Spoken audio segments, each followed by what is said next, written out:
बहुत से लोग ये कहते हैं कि हमें मोक्ष चाहिए जीवन में। अगर आपको जीवन में मोक्ष मिल गया, तो समझो आपको परमात्मा मिल गए।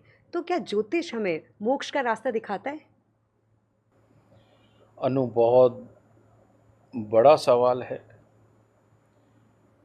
मेरे लिए तो अच्छा है, पर दुनिया के लिए बड़ा बुरा है। वही हमें आपसे समझना है। क्योंकि जो इसकी असली व्याख्या है जी। वो कोई नहीं हजम कर पाएगा। हुँ। कोई नहीं हजम कर पाएगा, ये सच्चाई है।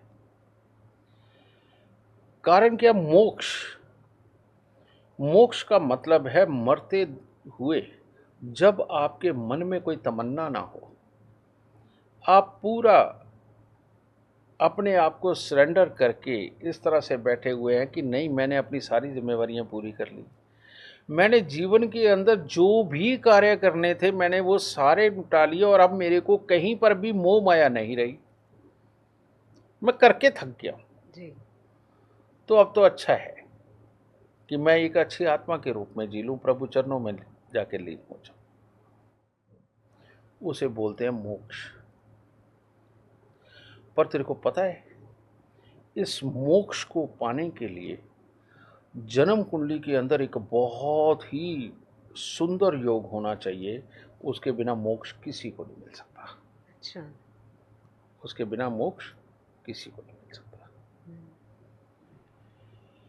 पहले मैं ये बताऊंगा, बाद में जिस तरीके से मोक्ष पाना दुनिया के अंदर तुम्हें दिखाया, समझाया, पढ़ाया गया, मैं फिर वो भी बताता हूँ। जी, गुरुदेव। मैं गुरुदेव एक प्रश्न यहाँ बीच में आपको मैं आपसे ये पूछूंगा। ये तो आपने आज के परिवेश का मोक्ष प्राप्ति का रास्ता बताया आपने। हाँ।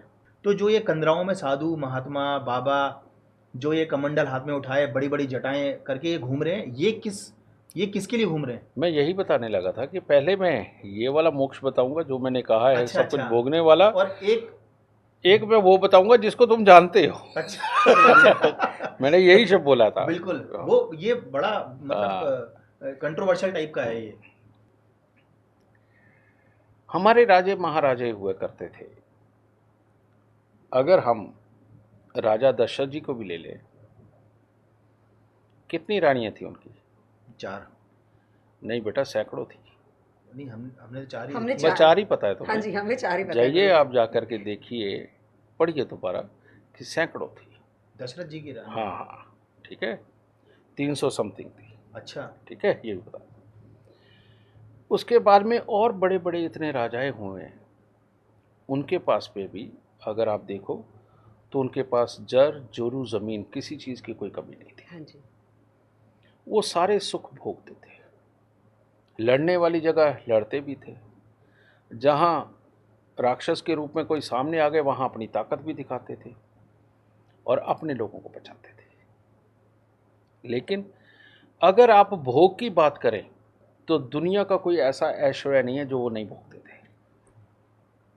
कोई ऐसा ऐश्वर्य नहीं है। तो कैसे कह सकते हो कि ऐश्वर्य भोगने वाला इंसान पापी होता है? नहीं। जो जबरदस्ती किसी का ऐश्वर्य छीन के भोगता है वो पापी वो होता पापी है। होता है। वाह। जिसके पास या उसका खुद का कमाया हुआ या स्वेच्छा से उसके पास आया हुआ जो ऐश्वर्य होता है वो पाप पाप नहीं नहीं होता। होता। जी। बहुत बढ़िया गुरुदेव। और ये किसके पास होता है? ये उसके पास होता है जो ऑलवेज पॉजिटिव मानसिकता रखता है, जिसको पता है कि इसकी बुद्धि इतनी ही है, ये इतना ही सोचेगा, ये इतना ही करेगा, और उसको माफ करके उसी से अपना काम करवा के कामों को सिद्ध करता है। हुँ। बेटा ये होता बड़ी मानसिकता का आदमी, आदमी। है ना? बिल्कुल। जी। तो वो क्या करता है, वो जो सामने नहीं समझ पा रहा, बड़ी बुद्धि का नहीं है, थोड़ी छोटी बुद्धि का है, वो जिसको गलत कहता है वो कहता अच्छा चल कोई बात नहीं, ये तो गलत है लेकिन तू ऐसे कर, और तू करके ये करके लेके, उसमें भी उसका फायदा होता है। तो वो अपने लिए इस प्रकार से सुख इकट्ठे करता है, इस्तेमाल तो इन्हीं को करता जी।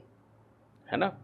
लेकिन इसके बदले में पता है उसकी बुद्धि छोटी है, उसको जरूरत पड़ने पे बेटा उसकी मदद भी बहुत करता है।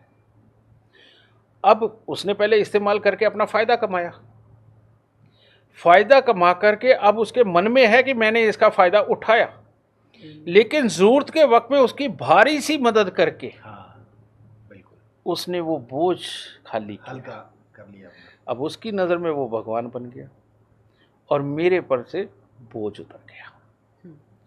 तो ये जो बोझ उतारने वाली प्रक्रिया है ना, ये इसके अंदर जब आप पारंगत हो जाती हो और कमाना धर धर के सीखती हो, भर भर के कमाना सीखती हो और अपने जीवन के अंदर हर ऐश्वर्य भोग डालते हो, महंगी से महंगी बार में भी चले गए, मैं बड़े से बड़े मंदिर के अंदर जाके निर्माण भी करवा दिए, बड़े से बड़े भंडारे भी लगा दिए, और दुनिया के अंदर विपरीत लिंगी का ही एक सुख माना जाता है जो बहुत बड़ा होता है, बेटा वो भी कई सारे भोग लिए, आपको अब चाहत ही नहीं रही। इसी को बोलते हैं शुक्र का 12वें स्थान पर अच्छा होना, केतु का 12वें स्थान पर अच्छा होना। समझे? और ये दोनों ही मोक्ष कारक ज्योतिष के अंदर लिखे गए हैं। अच्छा जी। ये मोक्ष कारक लिखे गए हैं। अब ये सब कुछ भोगने के बाद जब आदमी ने देख लिया कि मैंने तो दुनिया की दबा के मदद करी है, मैंने भंडारे लगाए हैं, मैंने सब कुछ किया है, ठीक है ना, तो ये सब के बाद जब इंसान जाने वाली स्थिति में आता है तो वो मन में तृप्त होता है कि दुनिया का हिस्सा बचा ही कौन सा, सब भोग लिया मैंने, सब कुछ तो देख लिया। और उसको ये भी पता होता है कि दोबारा जन्म लिया तो जिनको मैंने इस्तेमाल किया है, कहीं वैसी बुद्धि का मैं पैदा हो गया, मैं फिर पे मामला खराब होगा, लोग मेरे को इस्तेमाल करेंगे। तो वहाँ पर वो मन में ठान लेता है कि इस बार अगर गया ना तो मैं प्रभु के चरणों में ही जाऊँगा, कि जाके एक ही विनती करूँगा, प्रभु भेजना। बहुत सुखद लाइफ हो गया, इसको बोलते हैं मोक्ष।